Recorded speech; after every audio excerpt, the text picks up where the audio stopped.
Hi everyone, it's Anna here from scrappylicious.com. I have a little card to share with you today, and I'm using this absolutely gorgeous stamp set from heroarts. I just adore this little cup, and that spoon is absolute darling. And I just knew I wanted to stamp this and heat emboss and then color with my watercolor markers. It was just begging to be colored with watercolors, really. And these stamps are oh so detailed and beautiful. Sorry about my camera that it will stop doing that, because I figured that how to stop that, because it's not really fun to watch when you're getting in and out of focus all the time. I'm stamping these on Strathmore Bristol cardstock, and I'm using my anti-static tool to make sure that the embossing powder will only stick on the VersaMark part of the card itself. And of course I love using my Misty for these detailed stamps, because it helps me fix my little mistakes.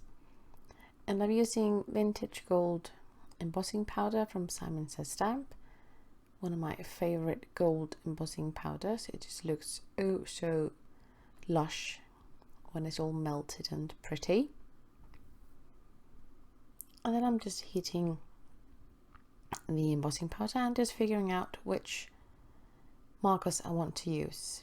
And I have this little sheet of paper that I've scribbled my markers so that I know what they look like. And I don't really have that many. I think I have about 28 or 29.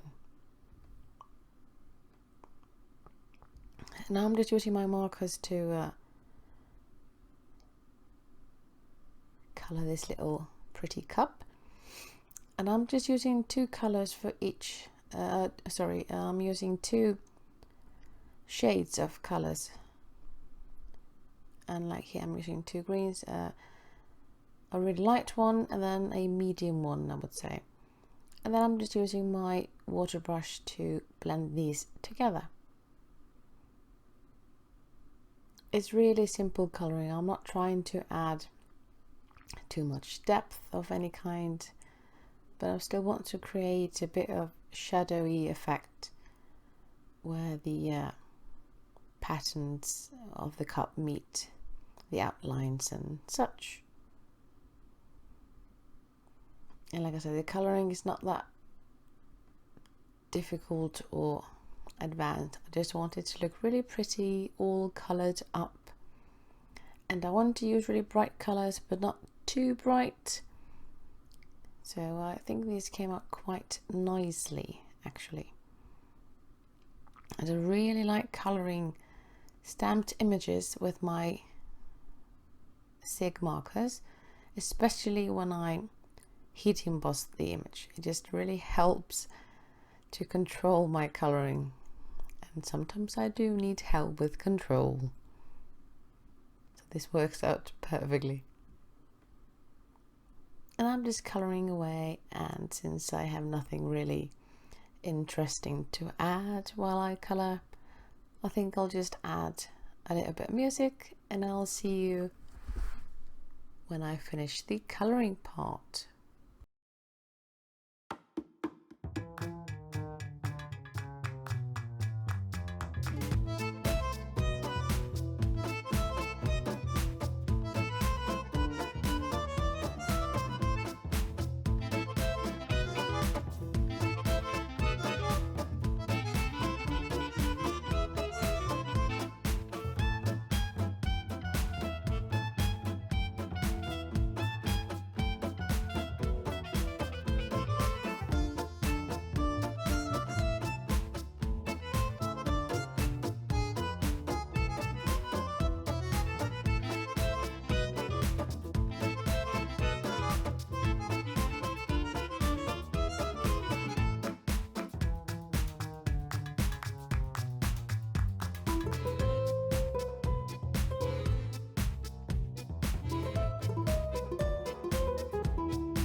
And now the colouring is done, I die cut all these pieces using the coordinating die and my Big Shot, and I'm just picking out the papers I want to use, and these papers are from Mintaypapers, and this collection is called Celebrations. I absolutely love all the pinks and gorgeous soft colours in this collection, just absolutely beautiful. And I want to die cut the backgrounds, and I'm using a Simon Says stamp stitched rectangle die for that. And then I cut this little piece out of one of the pattern papers. And now I'm just adding distress ink in Vintage Photo to all the edges, because I do love the look of inked edges. And besides, it kind of goes with the theme of this being a cup of tea, so I have a bit of tea coloured things around.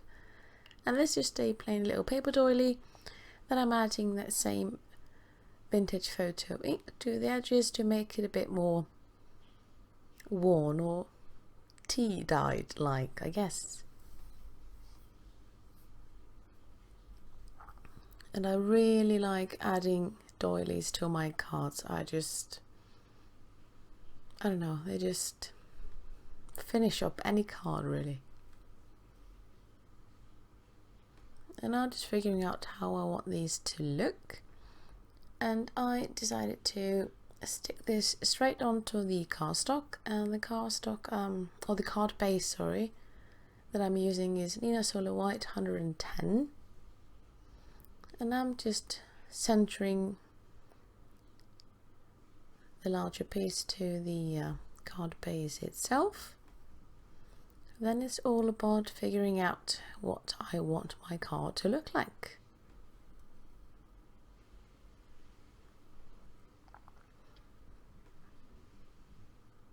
I just really love all the colours in that little piece of paper. They're just peeking through.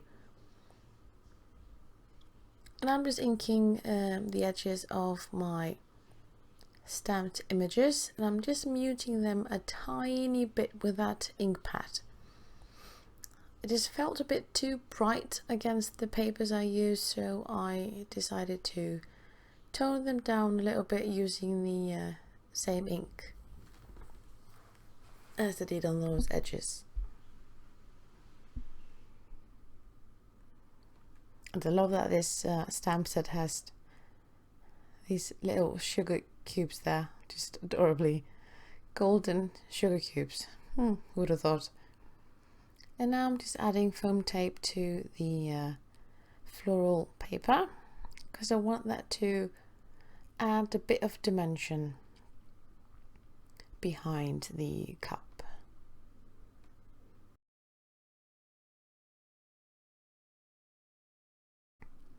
And then I'm also adding foam tape to the cup itself, and I had already glued the doily to the pattern paper. So the doily is kind of a table setting of sort, in my head at least. Now I'm just figuring out where to place that pretty cup, and then of course need to add the accessories, so that they actually do make a wee bit of sense. And I had a bit of trouble figuring out where to put that little lemon. It looked really pretty. I didn't want to leave it out, but I did have some trouble finding the correct space, so I decided to chop a little bit off the lemon so I could basically tuck it under the cup there. And then it's just a matter of sticking things down.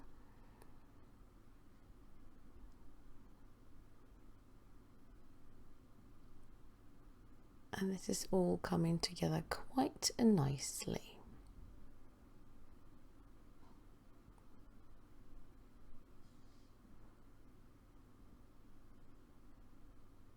That looks really nice. Now, of course, I just had to add a bit of flowers as well. And I'm using both score tape and liquid tape to make sure that they actually stick down and they won't be going anywhere when the person that gets the card decides to open it and have a look. I'm just placing these where I think they might look the best. I do like odd numbers, especially in flowers. They just, I don't know, they look better in threes for some reason. I wanted to add that same green colour that as you have on the cup, so these pretty paper flowers were really perfect. And I'm fiddling about trying to get that tape off. It takes a wee bit of time, but we get there, we get there. And then after adding these flowers, I thought the card needed a tiny bit more, because I didn't want to use a sentiment, so I knew I had to add a bit of bling of some sort, because I just, glitter and sparkly things, I just can never use too many. So after I've placed all the flowers down, I decided to add some Prima crystal gems or saline crystals, and these are from the Havana collection. And these colors look really nice with this paper collection, and plus they have a bit of gold to them too, which is always nice. And I'm just sticking these behind these flower clusters, and whenever I think they might look pretty anywhere. I guess I'm adding a wee bit of pink to the mix, so it's not all too green, even though I adore the color green. Like I said, I'm just placing them randomly here and there. I really like tucking these gems behind flowers and small images. Just kind of looks right. And then I decided to add a bit of gold splatters, and I'm using these Prima watercolor or metallic watercolors, and I'm just picking one of the golds that I think fits the embossing powder the best, and just flicking these here and there, adding a bit of splatteriness to the whole card, and that really completes the card. I really like all the gold and tea stuff. So thanks so much for watching, and don't forget I have links to everything I use down below. Bye!